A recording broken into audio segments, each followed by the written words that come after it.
আসসালামু আলাইকুম রহমতুল্লাহি ওয়া বারাকাতুহু। আমরা আজকের আমন্ত্রিত সকল অতিথিবৃন্দকে আন্তরিক অভিনন্দন জানাই। সাথে সাথে সারা দেশের ছাত্রদের প্রতিনিধিত্বমূলক অংশগ্রহণে যারা এখানে সাড়া দিয়েছেন। আজকের এই সুন্দর আয়োজন মূলত ইসলাম এবং দেশবিরোধী ষড়যন্ত্রের বিরুদ্ধে।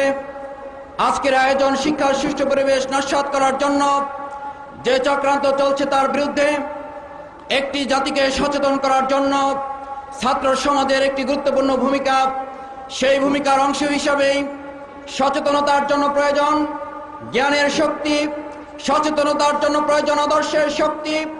ইসলামী ছাত্র শিবির আজকের এই জাতীয় ছাত্র সমাবেশের মধ্য দিয়ে জ্ঞানের শক্তির বলয়ে গড়ে ওঠা, আদর্শের শক্তিতে গড়ে ওঠা একটি ছাত্র সমাজের অংশকে নিয়ে নয়, আমরা প্রতিনিধিত্ব করার মধ্য দিয়ে আগামী সুন্দর সোনার বাংলাদেশ গড়ার জন্য এই বিশাল জাতীয় ছাত্র সমাবেশ প্রমাণ করেছে এই দেশ নিয়ে কোন ষড়যন্ত্রকারীদের বাংলাদেশের মাটিতে এক মুহূর্তের জন্য দাঁড় করাবার সুযোগ দেওয়া যায় না। ইসলামী ছাত্র শিবির মেধা এবং নৈতিকতার সংকট পূরণে ঐতিহাসিক ভূমিকা পালন করে যাচ্ছে বলেই অপপ্রচার পাহাড় সমান সীমাবদ্ধতাকে সামনে রেখে নয়, পাহাড় সমান ষড়যন্ত্রকে মোকাবেলা করে এদেশের মানুষের ভালোবাসা এবং সম্প্রীতি নিয়ে আমরা যে আজকের আয়োজন করেছি, আমাদের বিরোধিতাকারী নয়, আমরা কাউকে প্রতিপক্ষ মনে করি না। আমাদের প্রতিযোগী আছে, আমাদের প্রতিপক্ষ নেই। আমাদের প্রতিযোগীদের বলবো, আসুন আদর্শের লড়াইয়ে পেশি শক্তি নয়, আদর্শের লড়াইয়ে চরিত্র এবং মাধুর্য দিয়ে আমরা বাংলাদেশকে গড়ে তুলি। বাংলাদেশকে গড়ে তোলার ক্ষেত্রে চরিত্র দিয়ে আমাদেরকে মোকাবেলা করার শক্তিকার অর্জন করার সুযোগ নেই।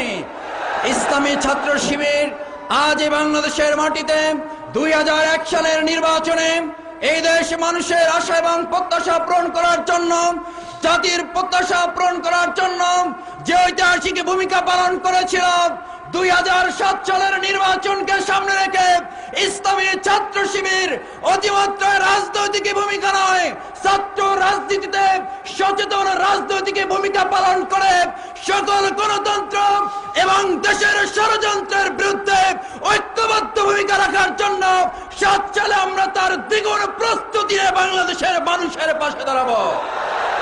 আজ তাই আসুন, ইসলামী ছাত্র শিবির সেই সংকট পূরণের জন্যই ভূমিকা রাখছে বলেই আজকে ভারতের পক্ষ থেকে ছাত্র শিবিরকে যে সঙ্গীবাদের সাথে আমাদের সম্পৃক্ততা দেখানো হয়েছে, আমরা বলবো আমাদের বিরুদ্ধে মিথ্যা অপবাদ দিয়ে বাংলাদেশের মানুষের প্রতি আমাদের আস্থা নষ্ট করতে পারেননি, বরং বাংলাদেশের মানুষ ধরে নিয়েছে এই দেশের স্বাধীনতা রক্ষায় ইসলামী ছাত্র শিবির একটি বড় শক্তি হিসেবে আত্মপ্রকাশ করেছে। আজ তাই বলবো, ইসলামী ছাত্র শিবিরের এই কর্মী বাহিনী, ইসলামী ছাত্র শিবিরের সাথে একাত্মতা পোষণকারী ছাত্র সমাজকে আজ উদাত্ত আহ্বান জানাবো। আসুন বাংলাদেশের প্রত্যেকটি ছাত্র সমাজকে, প্রত্যেকটি ছাত্র বন্ধুদের কাছে আল কোরআনের আহ্বান পৌঁছিয়ে চারিত্রিক এবং মাধুর্য সৌন্দর্য দিয়েই আমরা সকল ষড়যন্ত্রের মোকাবেলা করতে চাই, সেই আহ্বান জানিয়ে এবং সকল ছাত্র সমাজের কাছে আমাদের আকুল আবেদন নিয়ে পল্টন ময়দান থেকে আমরা ফিরে যাব। আল্লাহ রাব্বুল আলামিন আমাদের এই সমাবেশকে সফল এবং সার্থক করেছেন, সেই জন্য আল্লাহর কাছে শুকরিয়া আদায় করে আমার বক্তব্য শেষ করছি।